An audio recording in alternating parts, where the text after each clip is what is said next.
नमस्कार बंधुओं, मैं विनोद पांडे शाश्वत सनातन संस्कृत में आप सभी का बहुत बहुत स्वागत करता हूं। आज का एक स्रोत पुस्तिका है अमोघ शिव कवच।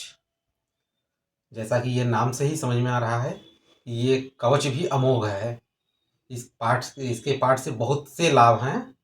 चलिए कुछ लाभों का हम लोग दर्शन करते हैं और उस पर विचार करते हैं। श्रीहरि प्रस्तुत पुस्तक जैसा कि आप देख पा रहे हैं, अमोघ शिव कवच। बहुत छोटी सी पुस्तिका है, इसमें केवल ये शिव कवच ही है। पुस्तक गीता प्रेस गोरखपुर से प्रकाशित है और पुस्तक की कोड संख्या है 230।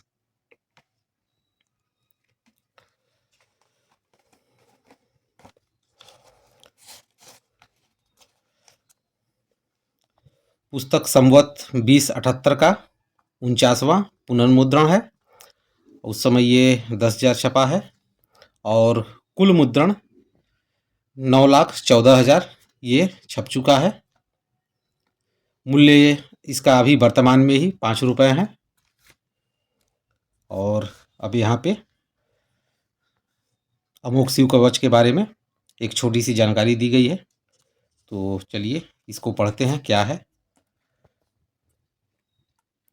यह अमोघ शिव कवच परम गोपनीय, अत्यंत आदरणीय, सब पापों को दूर करने वाला, सारे अमंगलों को, विघ्न बाधाओं को हरने वाला, परम पवित्र, जयप्रद और संपूर्ण विपत्तियों का नाशक माना गया है। यह परम हितकारी है और सब भयों को दूर करता है।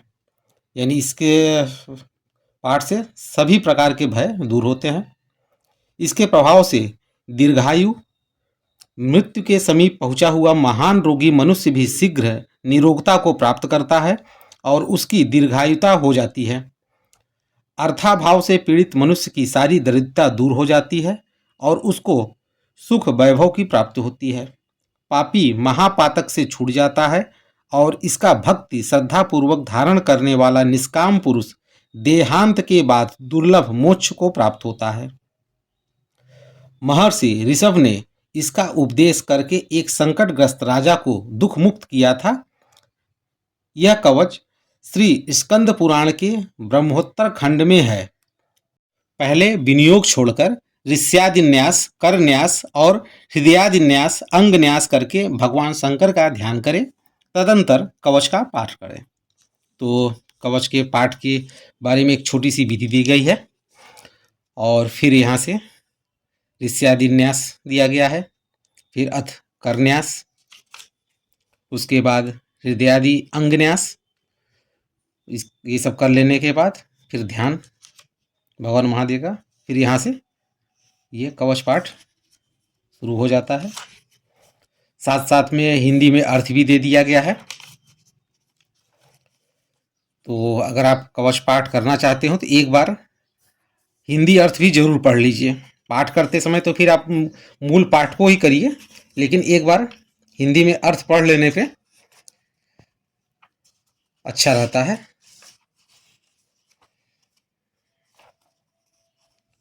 और जैसा कि शुरू में ही बताया गया है कि कुल इसमें 33 श्लोक स्तोत्र हैं,